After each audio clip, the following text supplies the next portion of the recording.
My best friend gave me a bracelet that was supposed to bring good luck. Instead, it systematically destroyed my family and everything I held dear. I once thought I had a perfect life, with a loving family, a promising career, and financial security. People would often comment on how fortunate I seemed, as if I was born under a lucky star. Then, my best friend Clara returned from a trip overseas and presented me with a gift. It was a beautiful bracelet made of shimmering green beads, which she told me was a good luck charm. I wore it happily to our next family dinner, where my parents and grandparents all admired how lovely it looked on my wrist. I couldn't have possibly foreseen the series of disasters that would follow. Just 2 weeks after that dinner, my grandfather took a fall during his usual morning walk. He broke his leg severely, an injury that left him confined to his bed. Shortly after, my grandmother suffered a sudden and massive heart attack. The doctors managed to save her, but she was never the same, left in a state of confusion and disorientation. Then, my parents were in a serious car accident. My sister Sophie, who had always been a top student, came down with a debilitating bout of fever and stomach issues right during her college entrance exams, resulting in a score in the low hundreds. At work, the major project I was in charge of became the center of a data fraud scandal. I wasn't just fired, I was burdened with an immense amount of debt. In the span of 2 months, I was a hollowed-out version of my former self. I had lost a shocking amount of weight, my hair was falling out in handfuls, and deep lines that looked like they'd been carved with a knife had appeared around my eyes. My once clear skin was now marred by an angry red rash. My boyfriend Mark called me a curse, emptied our joint bank accounts, and left me. Seeking some comfort, I went to Clara's place, only to find her behind the wheel of the luxury car I had been saving for. She was also living in the waterfront condominium I had been forced to sell to cover my debts. To make matters worse, her sister Jessica, who had always struggled academically, had somehow gained admission to a prestigious university. Seeing Clara looking so smug and triumphant was the final straw that broke my already fragile sanity. I walked blindly into a busy intersection during a red light. It was only after I died that I finally understood the truth. The beads of the charm bracelet were inscribed with my precise date and time of birth. It had been used as a tool to drain my good fortune away. When I opened my eyes again, I was right back in that moment. Clara was handing me the bracelet, her smile looking painfully genuine. "Wear this," she said. "It will bring you endless good fortune and make all your wishes come true." This time, I was determined to make sure every ounce of that bad luck was redirected back to her with interest. The familiar words echoed in my ears, making my head spin. I snapped my gaze up to see Clara's flawlessly made-up face. She was smiling at me, holding out a small box lined with red velvet. Inside, nestled on the cushion, was a string of translucent emerald green beads, the very charm bracelet that had ruined me. My heart began to pound against my ribcage, a frantic drumbeat of terror and recognition. I knew this moment intimately. 3 months ago, Clara had come back from a vacation in Thailand and given me this bracelet as a souvenir. I had put it on, thrilled with the thoughtful gift, completely unaware that the seemingly harmless beads would act as a siphon, draining away all my luck and bringing devastation upon my family. But now, I had returned. "Amelia, what's the matter?" Clara tilted her head, a flicker of what looked like confusion in her eyes. "Don't you like it? I got it from the most renowned temple in Thailand. It's been blessed by the monks." I forced down the rising tide of panic that threatened to choke me and managed to produce a weak smile. "Of course not. It's absolutely beautiful." I took the box from her, my fingertips trembling so slightly, I hoped she wouldn't notice. Clara's smile widened with satisfaction as she reached over to help me fasten it around my wrist. "I hear they're incredibly effective. I bought 2 of them, one for each of us." She gently shook her own wrist, revealing an almost identical bracelet. I stared at it, the image I'd seen in my final moments flashing through my mind. The beads engraved with my birth details and hers, presumably, engraved with her own. She had used this object to steal my fortune and transfer all of her misfortune onto me and my loved ones. "Thank you so much. I love it," I said softly, pretending to admire the bracelet while I watched her expression out of the corner of my eye. A fleeting look of triumph, so quick it was almost invisible, crossed her face. But this time, I was looking for it, and I saw it clearly. Oh, that's right. Isn't your family dinner tomorrow evening? It's the perfect occasion to wear it, Clara mentioned, as if the idea had just occurred to her. A knot of dread tightened in my stomach. In my previous life, it was at that exact dinner where my entire family had complimented the bracelet. Immediately after that, the calamities began. My grandfather's fall, my grandmother's heart attack, my parents' car crash, and my sister failing her exams. Yes, I'll definitely wear it, I nodded, feigning a casual attitude as I quickly changed the topic. So, tell me about your trip to Thailand. Clara immediately began a detailed and lively account of her travels, but I didn't register a single word she said. My mind was racing, desperately trying to formulate a plan. In my last life, I didn't discover the truth until moments before I took my own life. Now that I was back, I had to prevent the tragedy from happening all over again. Amelia, you seem a bit distracted today, Clara said suddenly, pausing her story to look at me with a show of concern. I was jolted back to the present. I guess I'm just feeling a little worn out, I said, rubbing my temples. This project at work has been really demanding. Well, you need to make sure you take care of yourself, Clara said, patting my hand reassuringly. The lucky charm will look after you. Her feigned concern made my stomach churn. I had been completely fooled by this act for 10 years. From the time we were college roommates until now, as inseparable best friends, I had never once doubted her sincerity or her intentions. Clara, I asked abruptly, do you believe in things like destiny? She paused for a moment, then let out a small laugh. Of course I do. Why else would I travel all the way to a temple to get these charms? Then what do you think would happen to a person who tries to steal someone else's good luck? I looked directly into her eyes as I spoke. Clara's smile froze for a fraction of a second before she quickly regained her composure. Who knows about superstitious things like that? She glanced at her watch. Oh, look at the time. I have a nail appointment I need to get to. I have to run. I nodded. Okay, I'll talk to you later. As I watched her hurry away, I knew I had unsettled her. The old me was far too naive to ever challenge her or question her motives. But things were different now. When I got home, I immediately unfastened the bracelet and examined it under a magnifying glass. The surface of the green beads was perfectly smooth, with no visible signs of any tampering. I hesitated for a moment, then took a small hammer from my toolbox and gently tapped one of the beads. As it cracked open, I held my breath. Just as I had suspected, inside was a line of minuscule engraved characters, my exact birth date and time. My hands shook as I took a clear picture with my phone, then carefully swept up the tiny fragments. I couldn't wear this bracelet again, but I also couldn't afford to make Clara suspicious. The next day, for the family dinner, I wore a nearly identical fake bracelet that I bought online. Just like the first time, everyone at the table complimented it. Amelia, that bracelet is stunning on you, my mother said with a warm smile. It really is, my father added. Clara has wonderful taste in gifts. I swallowed the lump of fear in my throat and nodded, forcing a smile. Looking around the table at my happy, healthy family, I made a silent promise to myself. This time, I would protect all of them. After the dinner, I found an online forum for people interested in folklore and obscure spiritual practices and sent the photo of the engraved bead to a user who seemed particularly knowledgeable. This bears a strong resemblance to a luck-stealing ritual from Southeast Asia, the user replied.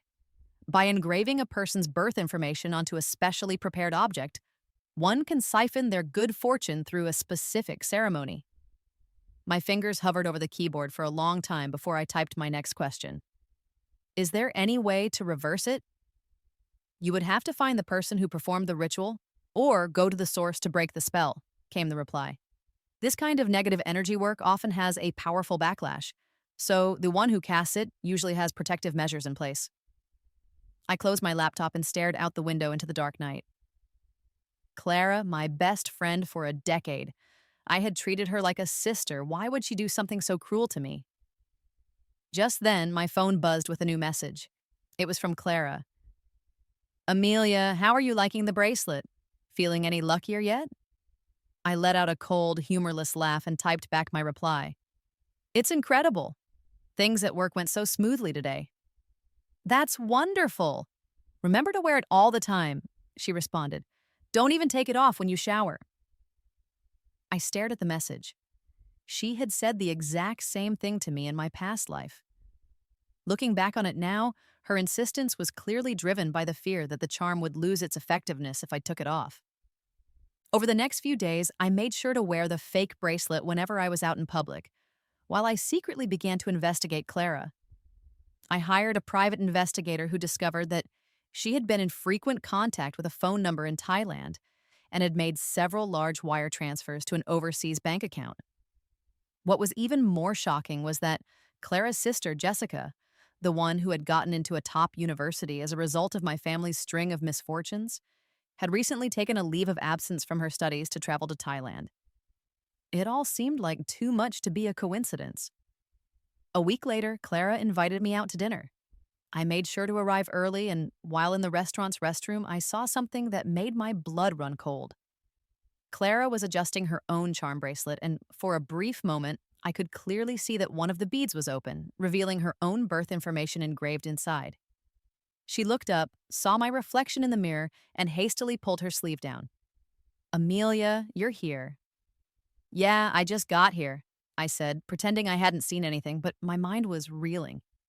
I was now completely certain that she was using these bracelets to perform the luck-stealing ritual. During our meal, Clara repeatedly asked me how I was doing, paying special attention to any news about my family. I fabricated a few stories about how well things were going. A flash of disappointment crossed her eyes before she quickly masked it with another smile. Amelia, I might have to go back to Thailand next month, she proposed suddenly. Would you want to come with me? Warning bells started ringing in my head. Why are you going back so soon? I have to discuss a business project, she said, her eyes shifting away from mine. And maybe I'll visit the temple again. I pretended to consider her offer. Work is just too busy right now. I probably won't be able to make it. That's a shame, she sighed. The head monk there is very powerful. He can help people change their destiny. Change your destiny or steal someone else's. I suppressed my anger and steered the conversation to another topic. When I got home, I immediately called the investigator and told him to focus his efforts on Clara's upcoming trip to Thailand and this supposed high monk. 3 days later, the investigator sent me a file. It contained photographs of Clara standing in front of a remote temple in Thailand, along with information about a Thai man named Master Kenji, a spiritual master known for his rituals that could alter a person's fortune, though it was rumored that most of his practices involved dark energy. I stared at the picture of the sinister-looking man and made up my mind. I was going to Thailand to find him. I wasn't just going to break the curse. I was going to make sure Clara suffered the full consequences of her actions. The humid tropical air hit my face the moment I stepped out of the plane at Bangkok's Suvarnabhumi airport. I adjusted my face mask and pulled my carry-on suitcase through the bustling arrivals terminal. My phone vibrated with an incoming message from Clara. Amelia, why haven't you been answering my texts? There's a party this weekend you should come to. I scoffed and typed a quick reply. Swamped with overtime. Probably can't make it this weekend. I sent the message and immediately shut off my phone, not wanting to deal with her any longer. At the airport exit, a young, dark-skinned man was holding a sign with my name on it. This was Art, the local guide I had hired in advance. Sawasdi, Art said, pressing his palms together in a traditional Thai greeting. Miss Yu, your hotel is arranged. On the drive to the hotel, I cautiously asked Art, have you ever heard of a man called Master Kenji? I saw Art's eyes flicker in the rearview mirror. You mean the master? Yes, him. I want to see him.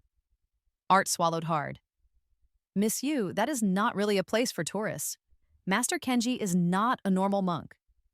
I know what he does, I interrupted, pulling a thick envelope from my bag. Take me to him, and this is yours. Art hesitated for a full minute before he finally took the envelope. I will pick you up at 6 o'clock tomorrow morning, and remember, wear dark clothes and no makeup.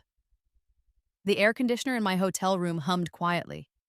I lay on the bed, my mind too active for sleep, My phone's photo gallery was filled with the last few pictures the private investigator had sent me. Clara standing in front of a rundown temple, her expression devout. Another was a photo of her with a gaunt old man whose unsettling eyes told me he had to be Master Kenji. Outside, the neon lights of Bangkok cast a tireless glow.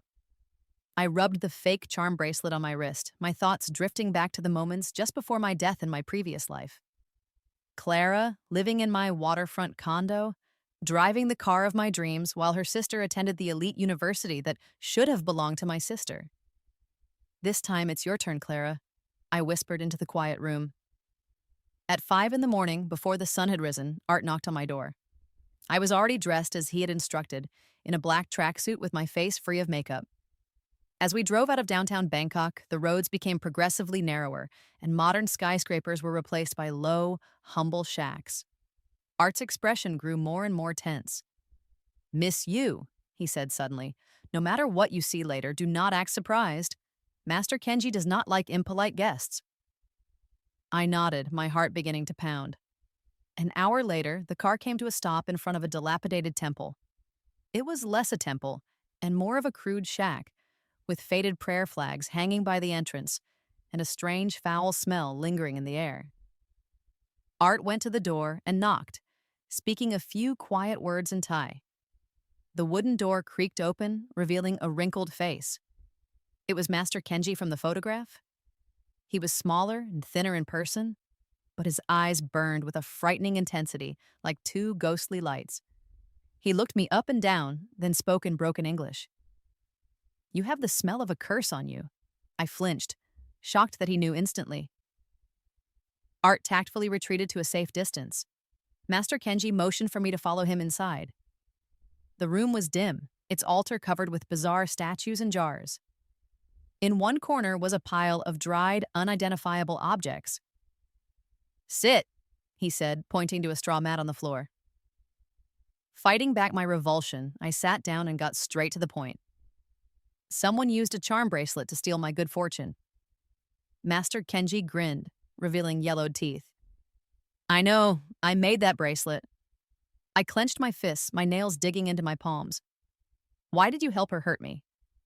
"Just business," he said casually, fiddling with a small skull he held in his hands. "She paid, I did the work." "I want to break this curse," I said, looking him directly in the eye, "and I want her to pay for what she has done." Master Kenji burst out laughing, a harsh, crow-like sound. "Interesting. The first time someone has come to me to break my own spell." He leaned closer, his breath smelling of decay. "Do you know the price of breaking it?" "Money is not an issue."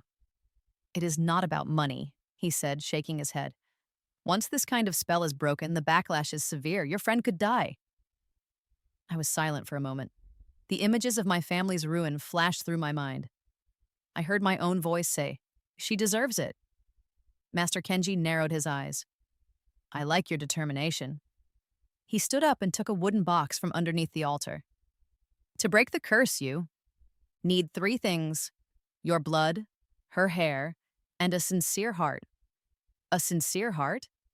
"A heart sincere in its hatred, sincere in its desire for revenge." He opened the box, revealing a small, rusty knife and a cloth pouch. "Get 3 strands of her hair and put 7 drops of your blood in this pouch.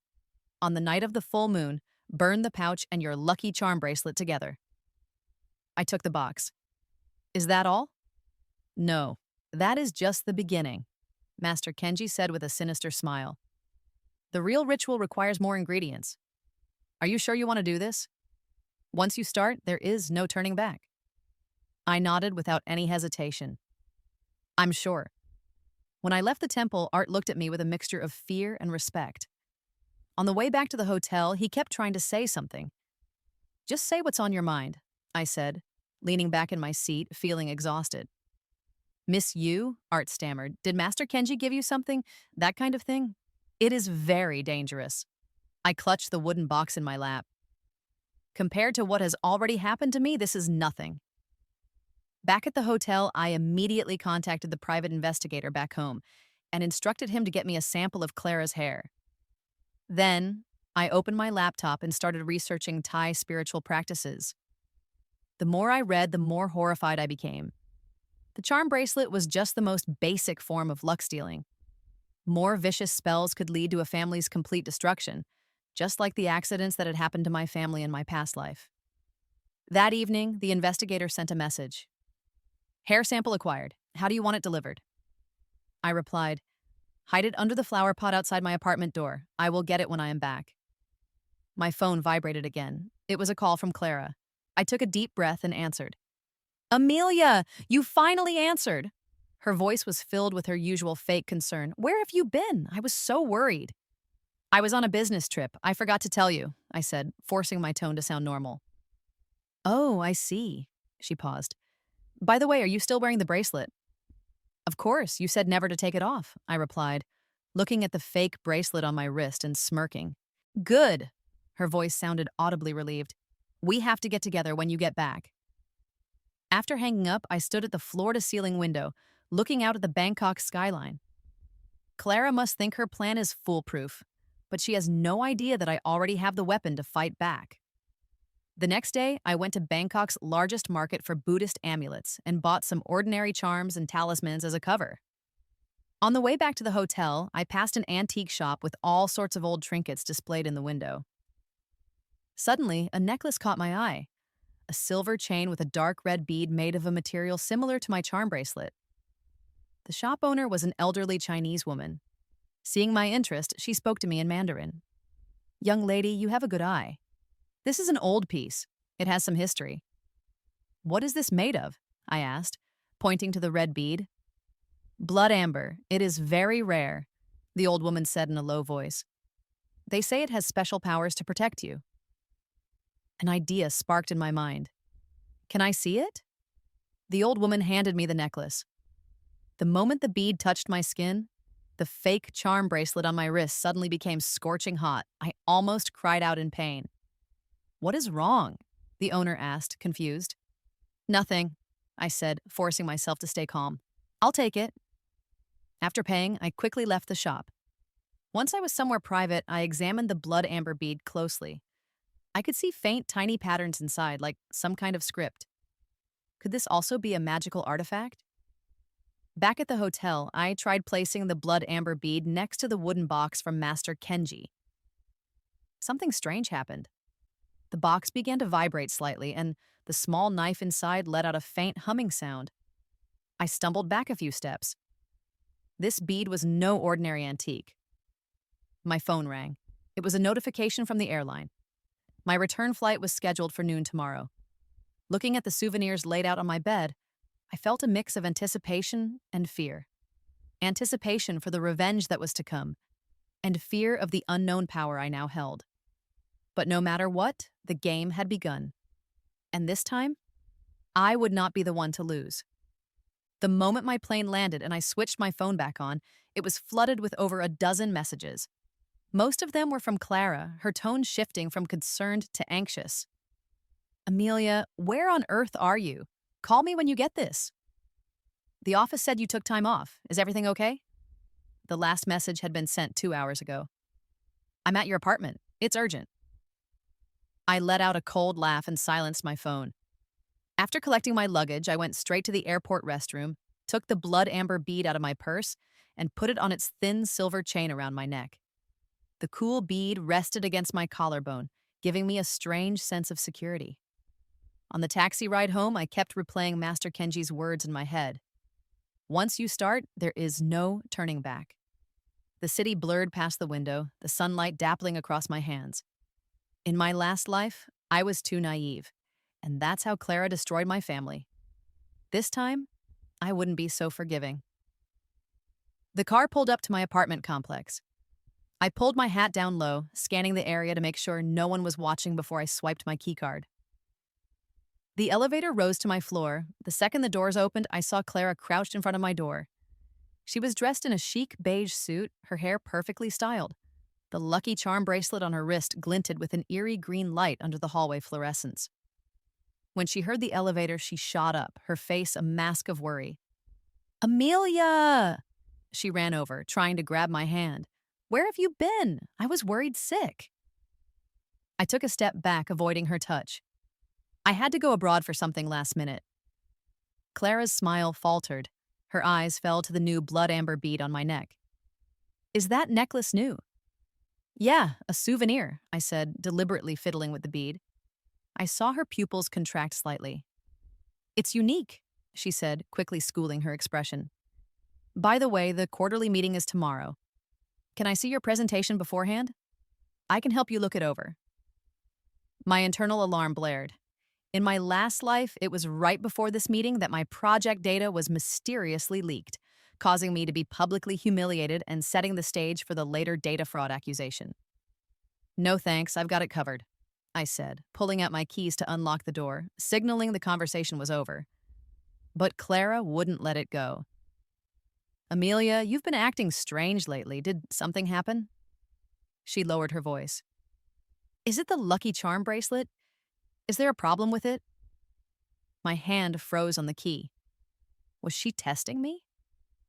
Of course not, I said, feigning surprise. I love it. I just took it off because I was worried about getting it wet in the shower, so I put it away for safekeeping. Clara visibly relaxed, then put on her concerned friend act again. Just don't take it off for too long, or it might lose its power. I know, I said, forcing a smile. See you at work tomorrow. I shut the door, immediately locked it, and leaned against it, letting out a long breath. Through the peephole, I saw Clara stand there for a full minute before finally leaving. After dropping my bags, the first thing I did was check the flower pot by the door. The investigator had hidden the envelope with Clara's hair underneath, just as I'd asked. I carefully retrieved it and put it in the small cloth pouch from Master Kenji. Then, I took a sealed bag from the back of a drawer. Inside was the real Lucky Charm bracelet. The emerald green beads were crystal clear under the light. Who would have thought something so beautiful could hold such a vicious curse? I locked the bracelet and the pouch in my safe, then opened my laptop to review my presentation for the meeting. This time, I had two versions ready, a normal one and another one with a hidden trap. My phone buzzed again. It was my sister, Sophie. Hey, sis, mock exams are next week. Can you look over my essay? In my last life, Sophie was already showing symptoms of illness at this point, but because I hadn't actually worn the bracelet, she seemed perfectly fine. My eyes welled up.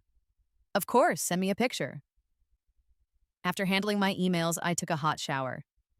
On the fogged-up mirror, the blood amber bead glowed with a dark red light. On an impulse, I took it off and held it up to the light to examine it. Suddenly, something inside the beads seemed to flash. I leaned in closer and could just make out a few tiny symbols. They were similar to the script in the charm bracelet, but not quite the same. What on earth is this? I murmured, putting the necklace back on. I lay in bed that night, wide awake. Tomorrow was my first direct confrontation with Clara. I couldn't afford any mistakes. The next morning, I arrived at the office 2 hours early and loaded my presentation onto the conference room computer. At 8, my colleagues started trickling in. Clara walked in, her heels clicking on the floor, and gave me a meaningful smile. Amelia, you're looking good today, she said, leaning in. Her eyes darted to my neck. That necklace really suits you. I pretended to organize some papers, avoiding her gaze. Thanks. The meeting started at 9 sharp. When it was my turn to present my project, I took a deep breath and stood up. Just then, Clara raised her hand. Director, I helped Amelia look over her presentation yesterday, and I think some of the data might need to be double-checked. The director frowned. What's the issue? All eyes turned to me. Clara put on a troubled expression. It's just, the sources for some of the data are a little unclear. This was her exact move from my past life. First question the data's authenticity, then secretly tamper with it to frame me for fraud. My expression didn't change as I clicked the mouse. Clara must be mistaken. I have the complete raw data and all the survey records right here. A completely different page appeared on the screen. This was my backup plan. Clara's face fell. How is that possible? I smiled, showing slide after slide of officially stamped original documents. All the data was triple-checked. If you still have questions, Clara, you can review the backups anytime. The director nodded, satisfied. Excellent work. Continue. After the meeting, Clara cornered me in the hallway. When did you prepare all of that? It's always been there, I said, blinking innocently. Weren't you supposed to be helping me look it over? How did you miss it? A flash of malice crossed her eyes, quickly replaced by a smile. I must have overlooked it. Anyway, my birthday party is this weekend. You have to come. I'll be there, I agreed, knowing full well it was a trap. Back at my desk, I immediately texted the private investigator. I need the guest list for Clara's party this weekend. Pay special attention to anyone who might be from Thailand. At 3 in the afternoon, he replied, the list includes a Jessica Sue, just returned from Thailand. There's also an Asian man with an English name, registered as staff from a temple. I gripped my phone. Just as I thought, Clara was planning something for the party. In my last life, it was right after her birthday party that my string of bad luck began. After work, I didn't go straight home. I drove to a popular temple on the outskirts of the city. The abbot was a kind-faced old man. Seeing me staring at a string of prayer beads, he struck up a conversation. Something on your mind, young lady? I hesitated for a moment, then took off the blood amber necklace. Master, have you ever seen a bead like this? The abbot took the bead and his expression changed instantly. Where did you get this? An antique shop in Bangkok. The abbot examined it closely, then muttered a Buddhist prayer. This object is dangerous. There is a presence of blood and violence within it. Have you experienced any strange occurrences lately? My heart skipped a beat. I briefly told him about the lucky charm bracelet, leaving out the parts about being reborn and meeting Master Kenji. The abbot sighed deeply. This is a blood curse charm. It is the natural enemy of a luck-stealing charm. The person who gave you that bracelet clearly had ill intentions. But this blood curse charm? He trailed off. What will it do? I asked urgently. An eye for an eye, a curse for a curse, the abbot said, handing the bead back to me. Be careful, my child. As I left the temple, the setting sun stained the sky a bloody red. I touched the blood amber bead on my neck, finally understanding why Master Kenji had said there was no turning back. This charm would rebound the curse, amplified. Clara was likely to suffer a fate far worse than mine. But I had no other choice. Back home, I took the lucky charm bracelet and the pouch of hair from the safe. Following Master Kenji's instructions, I used the small, rusty knife to prick my finger. The drop of blood hit the cloth pouch and was instantly absorbed, vanishing without a trace. Clara, I whispered into the empty air. No, you brought this on yourself. On the day of Clara's birthday, I started getting ready 2 hours early. In front of the mirror, I put on the blood amber necklace. The bead glowed with a dark red light against my collarbone. I had sewn the small pouch from Master Kenji, the one with Clara's hair and my blood, into a hidden pocket in my bra. My phone buzzed. It was my sister. Hey sis, my friend's having a birthday party, so I won't be home for dinner tonight. I immediately texted back, where, with who? The memories of my past life made me hyper-aware of my sister's every move. Just a karaoke place near school, a few of the girls from my class. I breathed a sigh of relief, sending a few more reminders before putting my phone down. The sky outside was dark with clouds. The forecast called for a thunderstorm tonight. Perfect weather for a ritual. Clara's party was at the new villa she was renting. In my past life, this was supposed to be my marital home. I stood before the ornate iron gate, took a deep breath, and rang the bell. To my surprise, it was Jessica who opened the door. She had gained some weight since I last saw her, and her cheeks were rosy. She looked nothing like the sickly girl from my previous life. When she saw me, a strange look flashed in her eyes. Amelia, you're here, she said sweetly, though her gaze was fixed on the blood amber bead on my neck. That necklace is so unique. Thanks, I said, pretending not to notice her strange behavior. Where's your sister? In the garden with the cake. There were already about 20 people in the villa, mostly colleagues from work. I noticed a dark-skinned Asian man standing in a corner, speaking quietly with Clara. As soon as I walked in, Clara rushed over to greet me. Amelia, you finally made it! She was wearing a red dress today, and the lucky charm bracelet on her wrist had been replaced with a thicker one, its beads an unnaturally deep green. She pulled me by the hand toward the garden. I want you to meet someone. This is Kai, a master from Thailand. The Asian man pressed his palms together in a greeting, but his eyes were locked on my blood amber bead. He wore a necklace of bone beads that gave off a faint, foul smell. Sawasti, he said, his English thick with an accent. Your bead.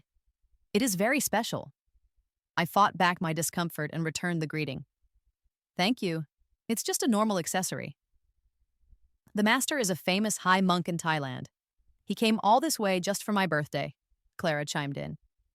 She added with a pointed look, he's especially skilled in luck-altering magic. I feigned surprise. Really? What an honor. The party continued under a cloud of weird tension.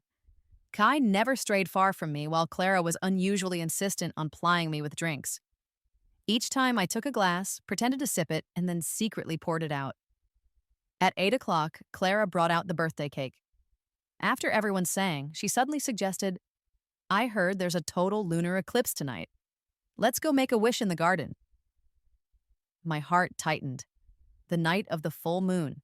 The exact time Master Kenji had specified for the ritual. The crowd moved toward the garden. I deliberately hung back and saw Clara exchange a look with Kai. The sky was completely overcast with no moon in sight, but Clara still had everyone hold hands and form a circle. Close your eyes and make a wish with all your heart, she announced. The moment I closed my eyes, I felt something cold on my wrist. Someone was putting something on me. I squinted and saw Clara slipping a second charm bracelet onto my wrist. This one had beads of a bizarre dark red color. Kai began chanting in Thai, his voice low and guttural. I felt the blood amber bead on my chest suddenly grow scorching hot, so hot I nearly cried out. Now everyone shout happy birthday! Clara's voice rose. Just as the crowd cheered, a bolt of lightning split the sky, followed by a deafening clap of thunder. Rain began to pour down and people screamed, running back inside.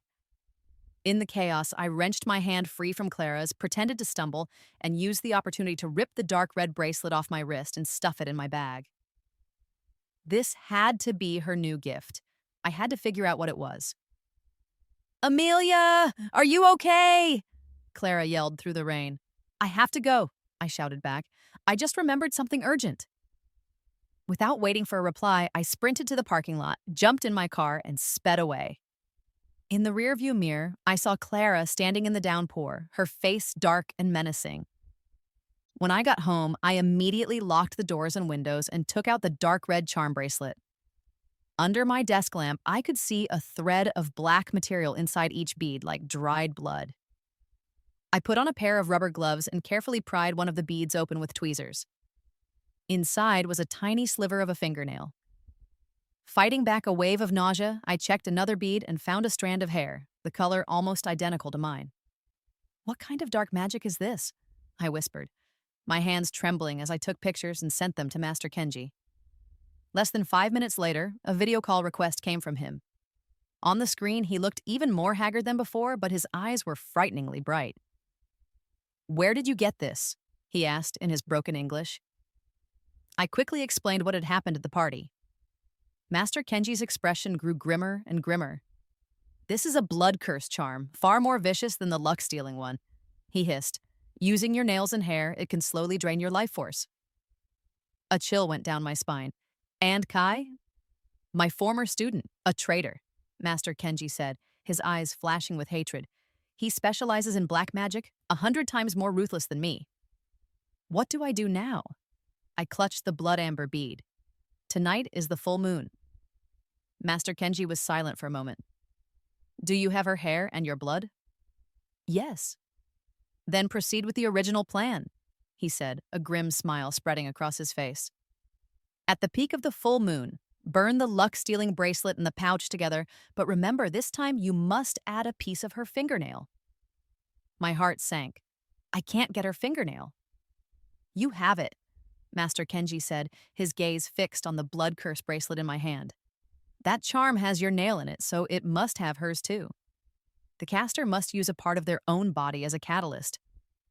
After the call, I immediately started dismantling the blood curse bracelet. Sure enough, in the very last bead, I found a tiny fragment of a nail painted with red polish, Clara's favorite color. The clock struck 11. The rain was coming down harder than ever. Following Master Kenji's instructions, I placed the luck-stealing bracelet, the pouch with Clara's hair and my blood, and the nail fragment into a metal basin. Just as I struck a match, my phone rang. It was my sister. Amelia? Her voice was choked with sobs. My friend just collapsed. We're at Mercy Hospital. Can you come? My heart seized. What happened? Weren't you at karaoke? We were, but Clara invited us to her party. She said it was a surprise for you. I felt like I'd been plunged into ice water. You went to Clara's party? Yeah, but we just got there and Dana fainted and she kept talking nonsense. I looked out at the raging storm. Memories of my past life flooded back.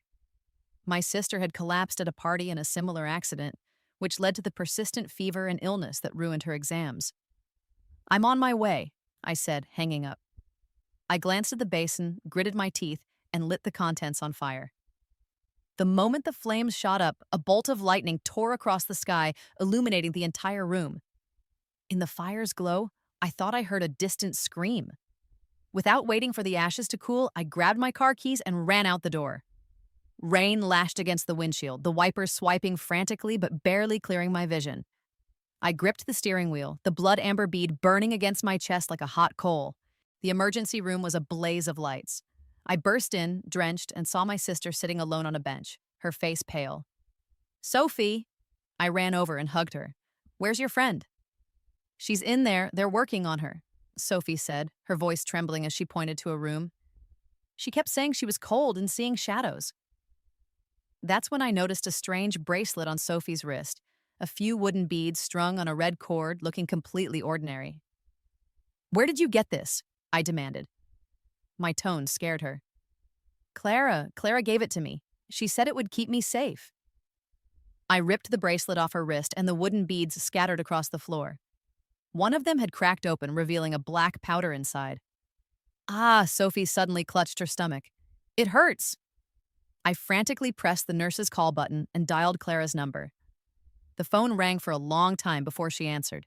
I could faintly hear a woman crying in the background. What did you do to them? I hissed.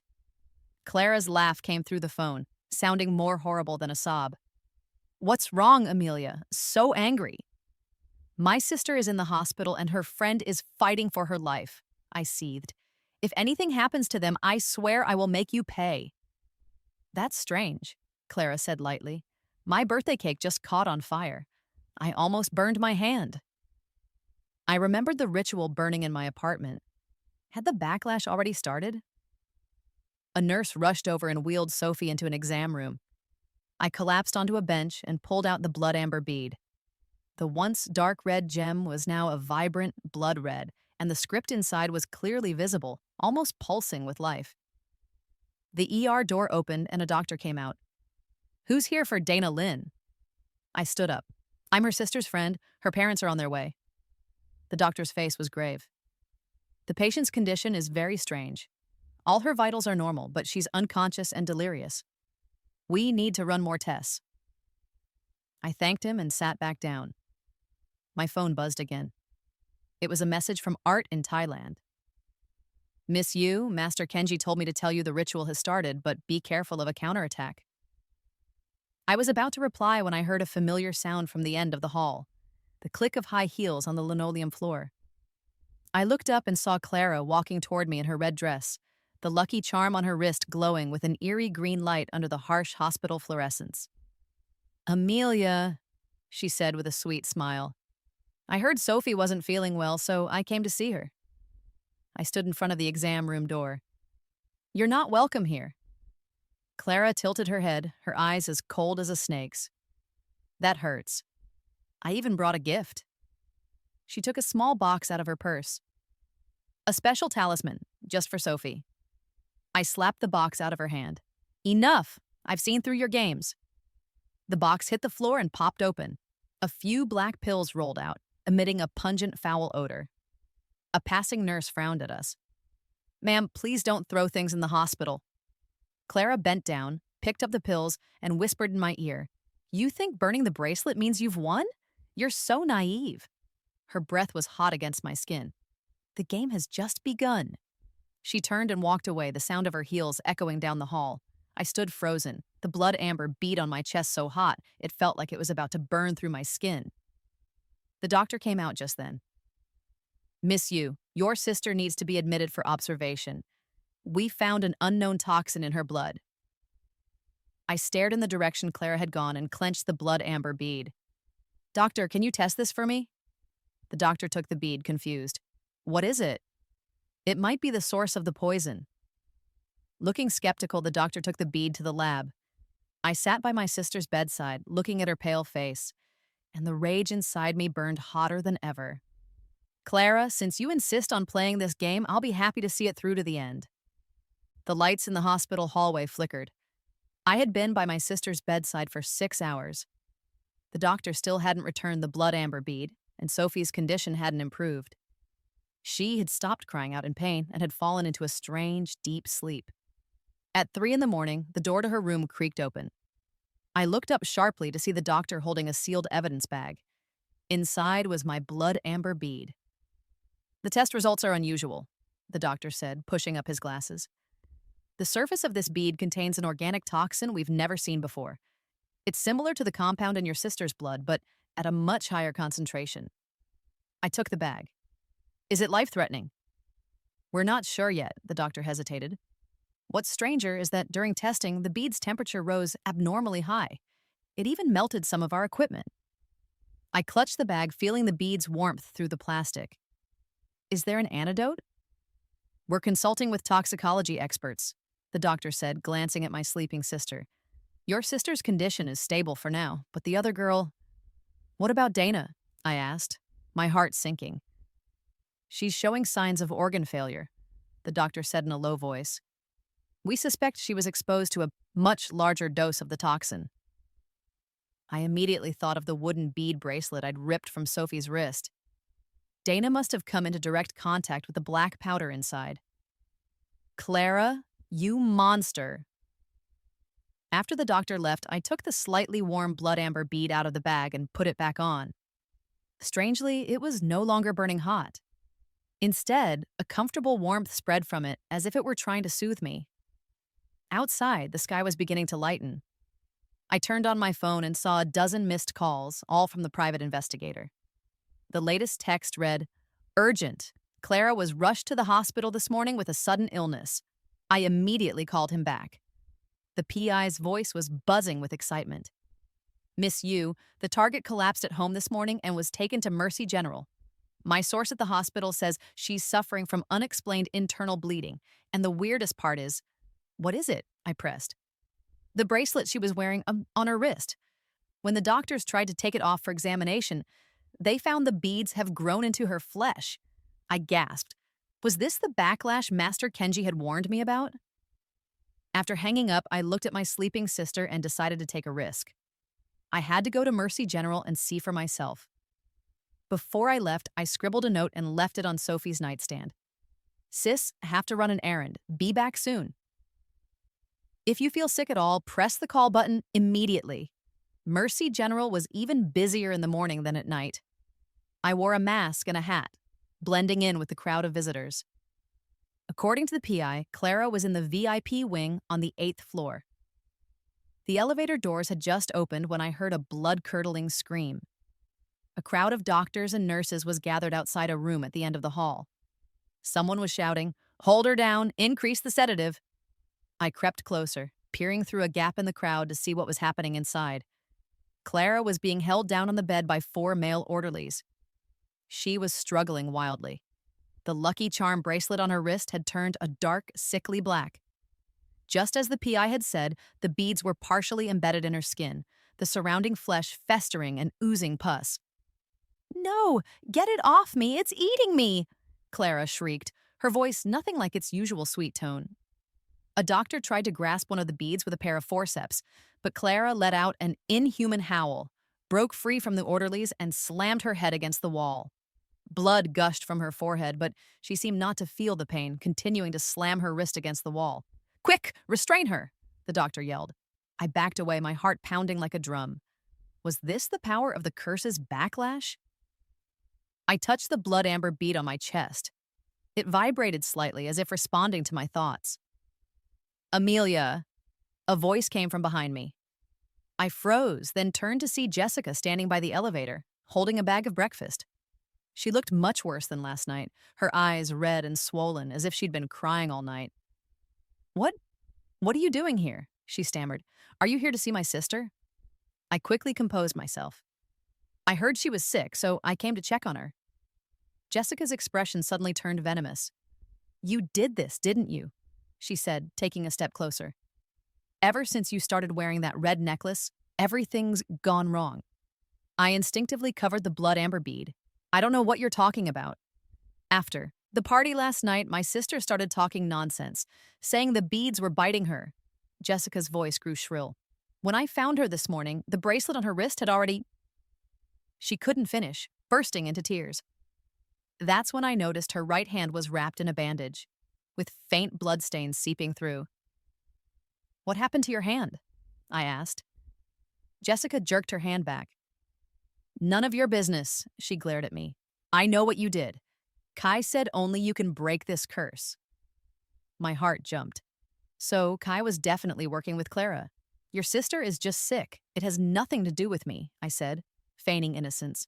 "Stop pretending." Jessica suddenly grabbed my wrist. "Give me the necklace. The master said it's an evil object, that it will kill my sister." Her grip was surprisingly strong, her nails digging into my flesh. I struggled to break free, but then I heard a rip. She had torn the necklace off. The blood amber bead clattered to the floor. Jessica lunged for it like it was a priceless treasure, but the moment she touched it, she let out a piercing scream.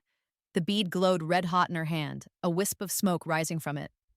"Ah, it's burning!" she shrieked, shaking her hand and staring in horror at the blister forming on her palm. I seized the opportunity to snatch the bead and run. Behind me, Jessica's hysterical voice screamed, "You'll regret this! Kai won't let you get away with it!" Inside the elevator, my hands trembled as I examined the blood amber bead. It was still warm, but no longer burning. The symbols on its surface seemed even clearer than before. Strangest of all, the broken silver chain had somehow mended itself, completely intact. When I got back to the hospital where Sophie was, I found her awake and weakly sipping water. "Sis," she said, smiling when she saw me. "What's that on your neck? It's pretty." I touched the blood amber bead. "It's a good luck charm. Are you feeling any better?" "Yeah, just a little tired," Sophie said with a frown. "How's Dana?" I hesitated, deciding not to tell her the truth. "The doctors are doing everything they can." A nurse came in to change Sophie's IV, so I stepped into the hallway to call the PI. "I need you to find Kai's whereabouts, and I need a safe house as soon as possible." After hanging up, I opened a news app. The headline was screaming at me. "Local woman struck by bizarre illness. Experts baffled." The accompanying photo was pixelated, but the black beads embedded in the woman's flesh were still horrifyingly clear. The comments section was in an uproar. "I heard they can't get the bracelet off." "My cousin works at the hospital. She said the beads are like alive, burrowing into her skin." "This is so messed up, you think she's cursed or something?" I closed my phone, a storm of emotions swirling inside me. The memories of my past life collided with the present. What Clara was going through now was just a mirror image of the ruin my family had faced. That afternoon, Sophie's test results came back. The toxins were slowly leaving her system, and the doctor said she could probably go home in a couple of days. But Donna's condition had worsened. She'd been moved to the ICU. The PI sent a message. "Kai checked into the Hilton last night, then checked out in a hurry this morning. Current whereabouts unknown. I've secured a safe house for you as requested. Address sent to your phone." I replied, "Keep an eye on the Sue family, especially Jessica." That evening, just as I was getting ready to move Sophie to the safe house, I received a video from an unknown number. When I opened it, my blood ran cold. The video showed Master Kenji tied to a chair, his face bloody. Kai stood behind him, holding a knife made of bone.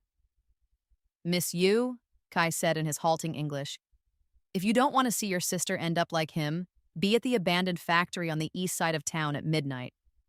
Come alone and bring the blood amber. Don't call the police or else.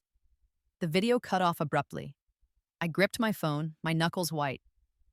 Sophie noticed my expression. Sis, what's wrong? Nothing, I said, forcing myself to stay calm. We're just going to stay somewhere else for a few days. After getting Sophie settled in the safe house, I stood by the window, watching the sky grow dark. The blood amber bead glowed with a dim red light in the twilight, as if whispering to me. I knew tonight would be a fight for my life, but this time, I wouldn't be alone. The blood amber and I had formed a strange bond. I took out the small knife Master Kenji had given me, made a small cut on my fingertip, and let a drop of blood fall onto the bead. It was instantly absorbed, and the symbols inside glowed faintly. An eye for an eye, I whispered. A curse for a curse. At 11 o'clock, I left my sleeping sister in the PI's care and drove alone to the abandoned factory on the east side of town. The blood amber bead was warm against my chest, its heat pulsing with my heartbeat, as if giving me courage. The factory gate was rusted shut, looming like a gaping mouth in the moonlight. I clutched the small knife in my pocket, pushed the gate open, and stepped inside. It was pitch black except for a faint candlelight glowing from the second floor. Kai! My voice echoed in the cavernous space. I'm here. There was no answer, only the sound of my own footsteps in the darkness. I made my way up the corroded metal staircase. With every step, the blood amber grew hotter, until it felt like a branding iron by the time I reached the second floor. In the center of the room was a wooden table with 7 black candles arranged in a strange pattern.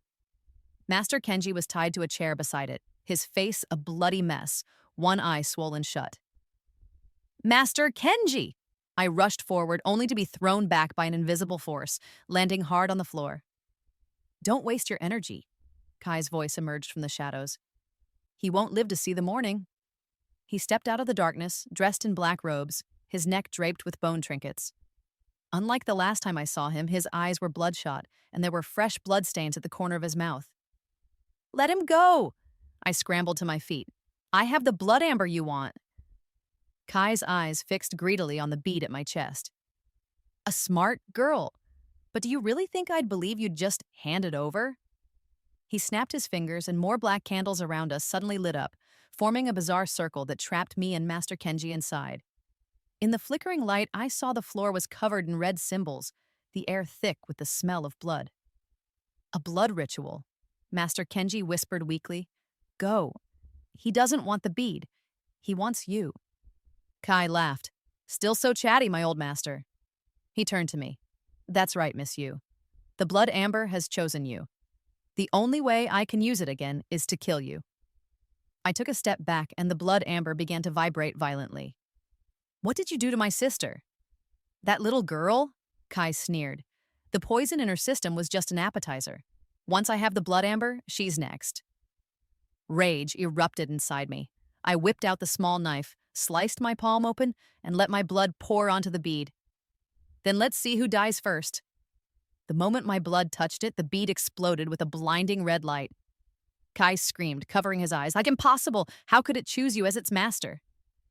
In the red glow, the blood symbols on the floor began to writhe and twist like living things. Master Kenji suddenly lifted his head and shouted something in Thai. Silence!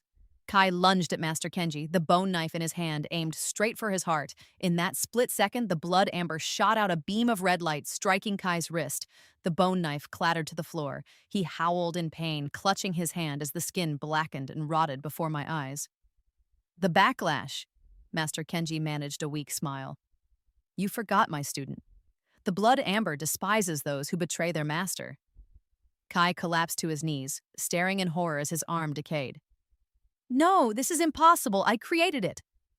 I seized the opportunity, ran to Master Kenji, and cut his ropes with a small knife. He leaned weakly against me. The bead. Touch his forehead with the bead. Hearing this, Kai scrambled to his feet to escape.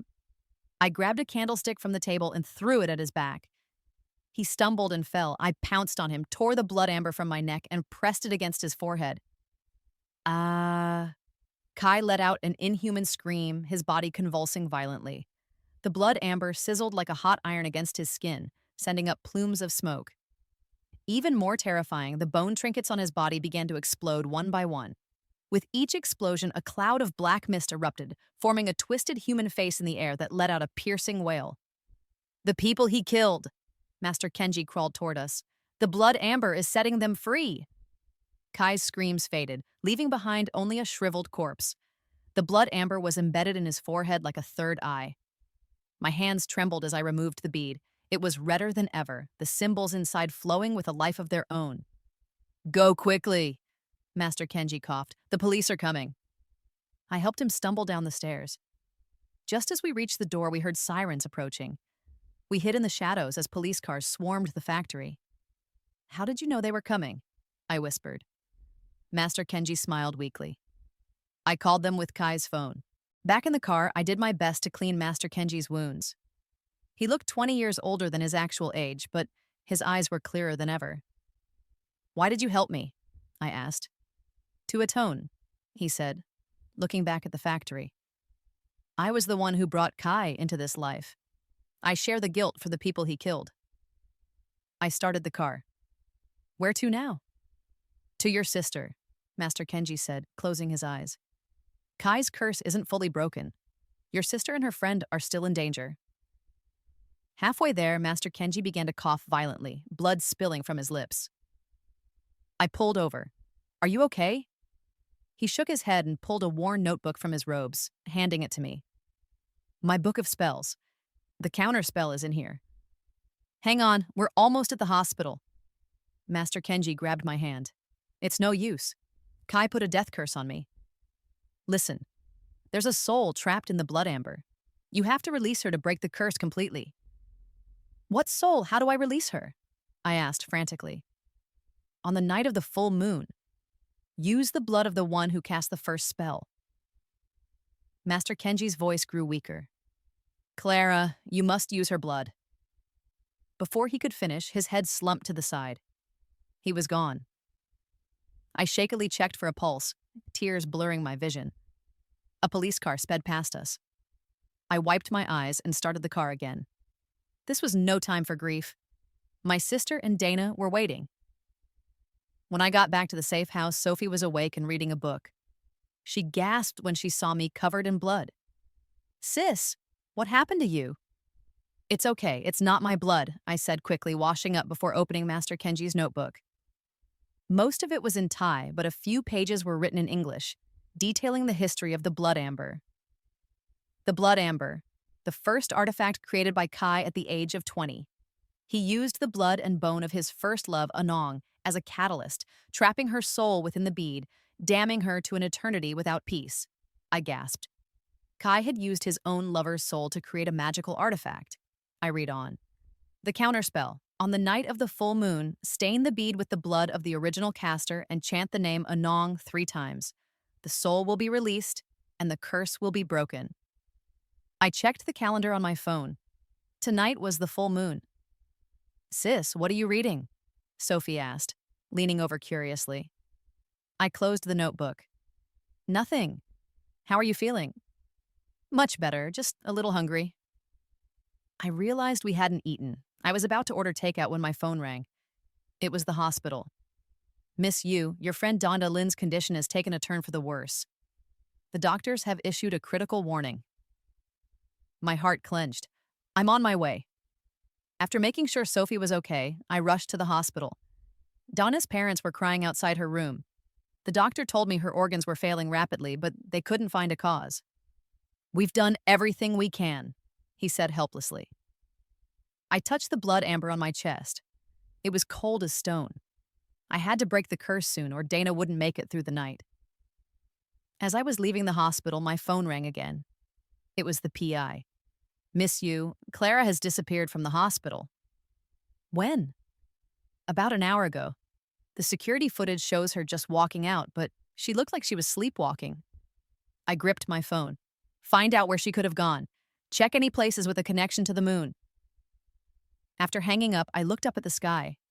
A full moon hung high above, its cold light casting a frosty glow on the ground. Clara must have gone somewhere to complete a final ritual, and I had to find her before midnight and use her blood to break the curse. The blood amber suddenly vibrated. An idea hit me. I remembered a place, the glass conservatory at the Sioux family's villa. It was Clara's favorite spot, and you could see the moon perfectly from there. I started the car and raced toward the Sioux estate. The closer I got, the hotter the blood amber became, as if it were guiding me. Tonight, everything would be settled. The iron gate to the Sioux family's villa was ajar. I slipped inside silently. The courtyard was dead quiet, but the glass conservatory at the back of the house was glowing with an eerie blue light. The blood amber on my chest was vibrating so intensely, it felt like it would burn through my skin. I crept along the wall and peered through the glass. Clara, dressed in a white nightgown, was kneeling in the center of a pentagram drawn in fresh blood. The lucky charm bracelet on her left wrist was now completely embedded in her flesh. The black beads and festering skin, a gruesome sight. But what truly shocked me was the person lying in front of her. It was Jessica, unconscious. "By the moon, with blood as my guide," Clara's voice was a hoarse rasp. "I offer the blood of my own kin in exchange for—" I threw the door open. "Stop!" Clara turned her head slowly. In the moonlight, her face was as pale as death, her eyes shot with blood. "Amelia, you finally came," she grinned, revealing bloody gums. "Just in time to be a witness." "Are you insane? That's your sister," I yelled. "A worthy sacrifice to stay alive," Clara said, raising a bone knife. "Kai told me only the blood of a close relative could suppress the backlash." That's when I noticed a deep, gushing wound on her right wrist. But the blood flowing from it wasn't red. It was a sickly black. "Kai is dead," I said coldly. "You have no one left to protect you." Clara's hand trembled. "Impossible. The master, he used you," I said, inching forward.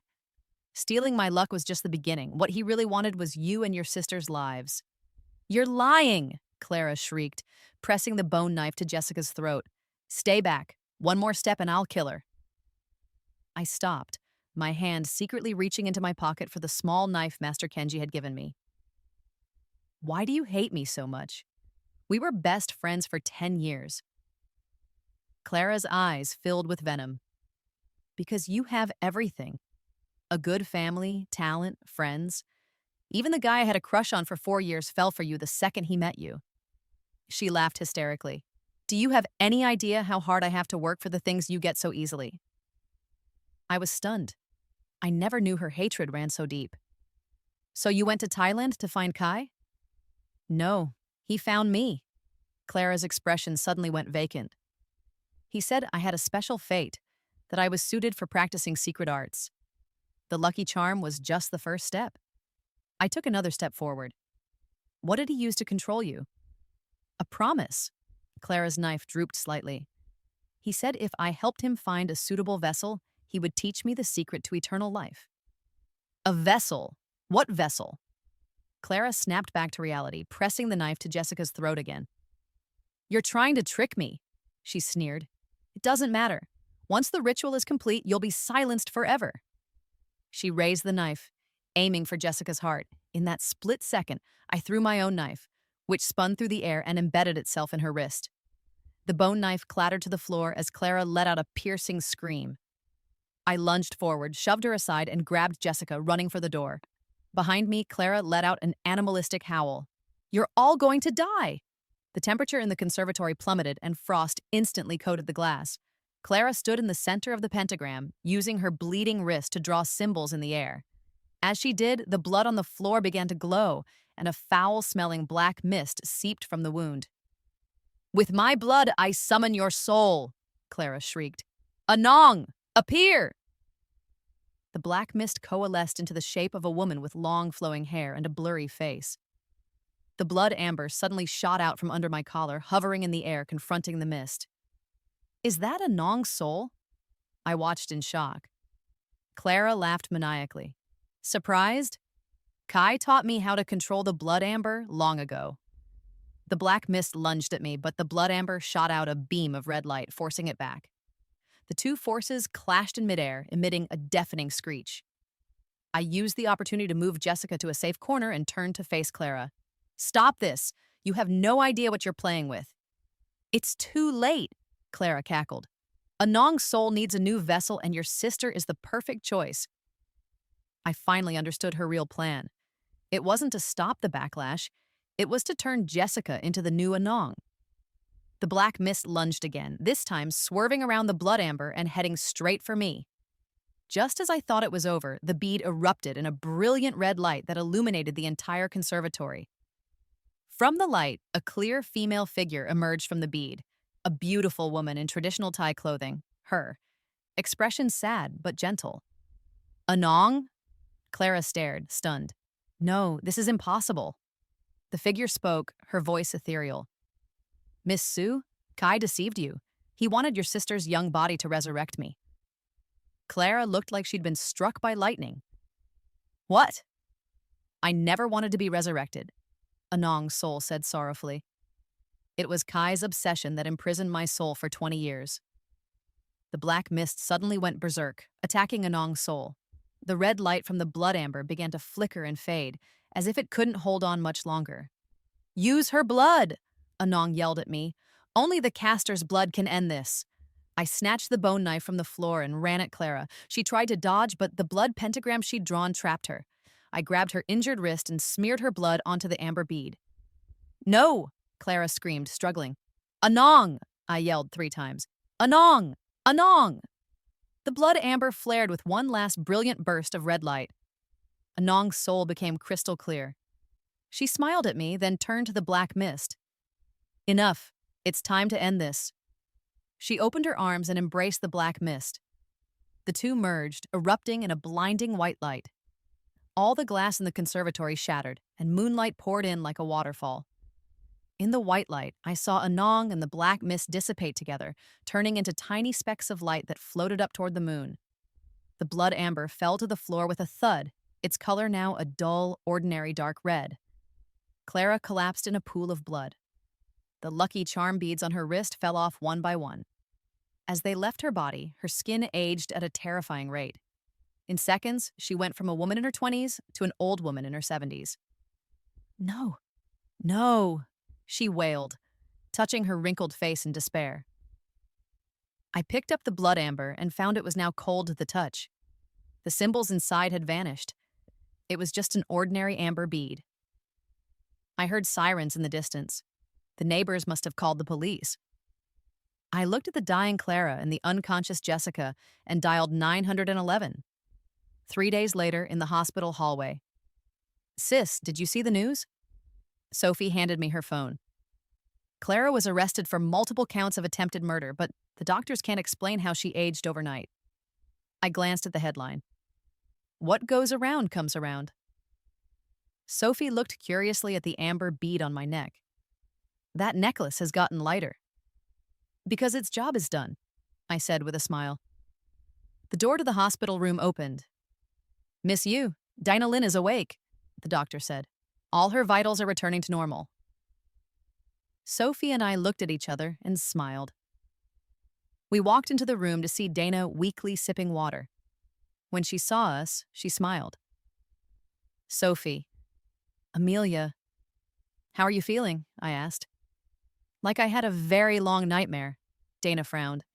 In my dream, a woman in Thai clothes told me, it's all over now. My sister and I exchanged a look. It seemed Anong's soul had lifted all the curses before she found peace.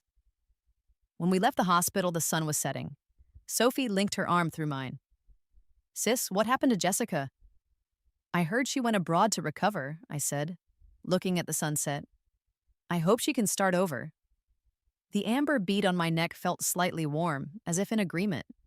I knew this journey of curses and redemption had finally come to an end.